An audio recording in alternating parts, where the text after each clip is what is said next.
Kalau kau terkesan, again, to remind you, this is not your story. Kan?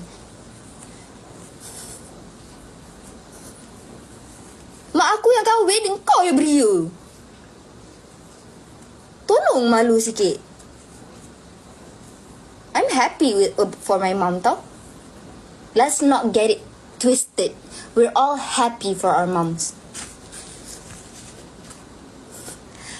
Kau kenapa? Macam tu.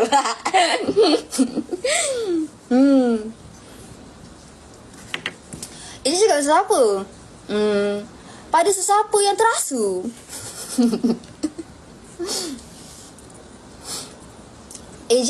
AJ nak pinjam 1.5.